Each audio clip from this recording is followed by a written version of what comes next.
Assalamualaikum warahmatullahi wabarakatuh. Bismillah, alhamdulillah, assalatu wassalamu ala rasulillah wa ala alihi wa sahbihi wa mawalah, la khawla wa la quwata illa billah. Amma ba'd. Syukur alhamdulillah pada kesempatan yang berbahagia ini kita bisa berdiskusi tentang materi agama Islam 1 MKWU Universitas Airlangga, Semangat Excellent with Morality.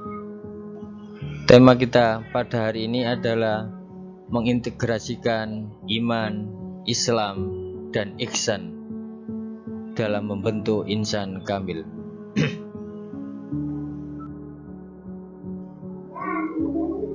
Adapun capaian pembelajaran materi ini adalah mahasiswa mampu bersikap warok, selalu berhati-hati dalam bersikap dan berperilaku dengan selalu mengacu kepada prinsip-prinsip halal dan baik, zuhud, sederhana dan berorientasi akhirat, sabar dan tawakal, menyikapi semua problematika kehidupan secara positif dan menerimanya sebagai kebaikan dari Tuhan, mensyukuri karunia Allah berupa nikmat iman, Islam dan kehidupan, menunjukkan sikap ikhlas melakukan segala aktivitas tanpa pamrih dan hanya kepada Allah, mampu menjelaskan esensi dan urgensi integritas iman, Islam, dan ihsan dalam pembentukan insan kamil, serta mengkreasi pemetaan konsistensi dan koherensi pokok-pokok ajaran Islam sebagai implementasi iman, Islam, dan ihsan.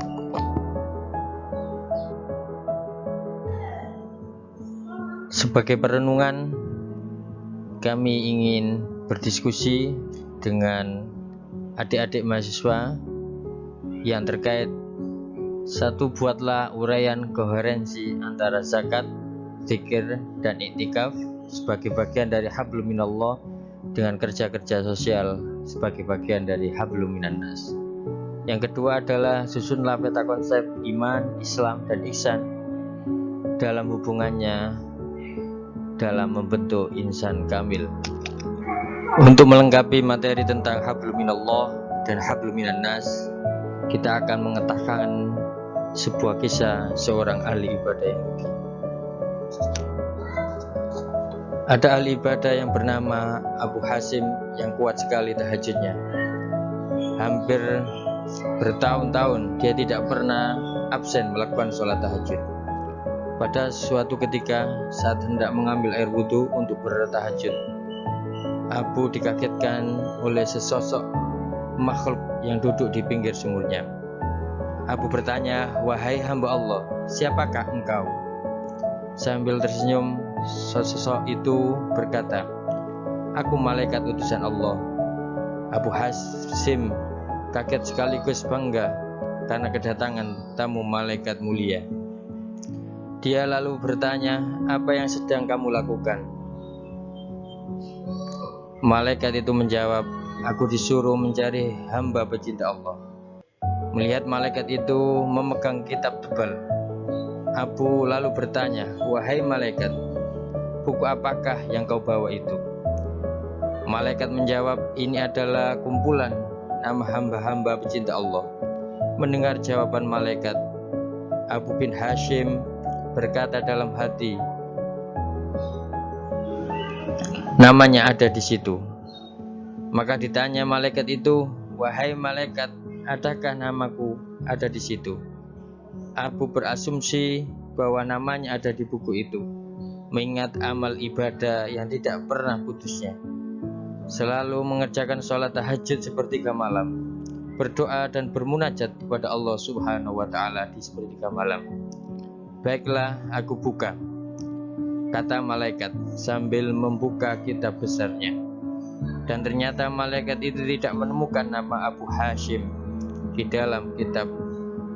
Abu Hashim tidak bertanya dan meminta malaikat sekali lagi membukanya. "Betul, namamu tidak ada dalam buku ini." Abu bin Hashim pun gemetar dan jatuh di depan malaikat. Dia menangis jadi-jadinya. "Rugi sekali diriku yang selalu tegak berdiri di setiap malam dalam tahajud dan bermunajat tapi namaku tidak termasuk golongan para hamba pecinta Allah. Melihat itu malaikat berkata, "Wahai Abu Hashim, bukan aku tidak tahu engkau bangun setiap malam ketika yang lain tidur, engkau mengambil air wudhu dan kedinginan pada saat orang lain terlelap dalam buaian malam. Tapi tanganku dilarang Allah menulis namamu. Apa yang menjadi penyebabnya?" Tanya Abu bin Hashim.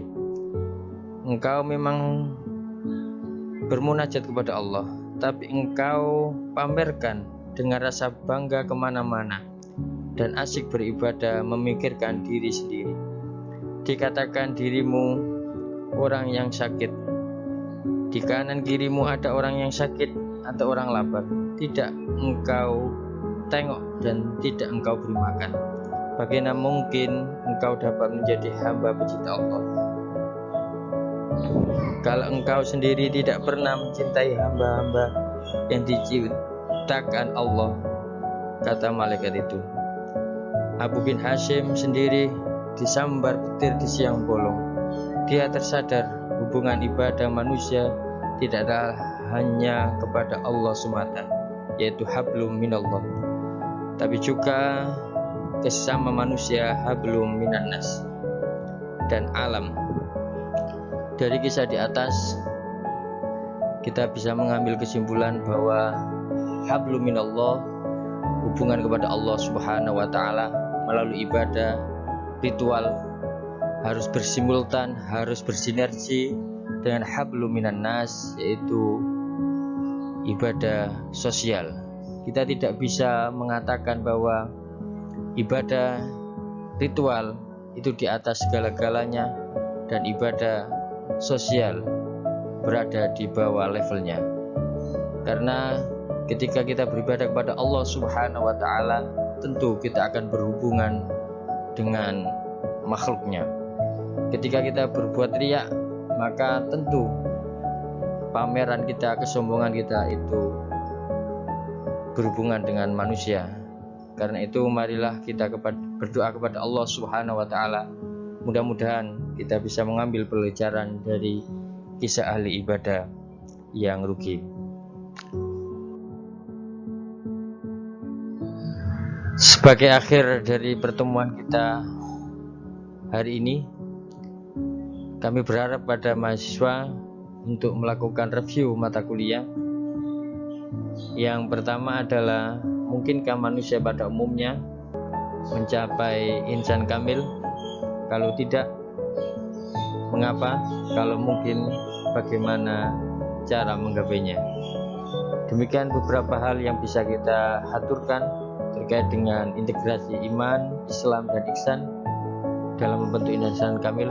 Mudah-mudahan bermanfaat. Akhirul kalam, wallahu muwaffiq ila aqwamit thoriq. Wassalamualaikum warahmatullahi wabarakatuh.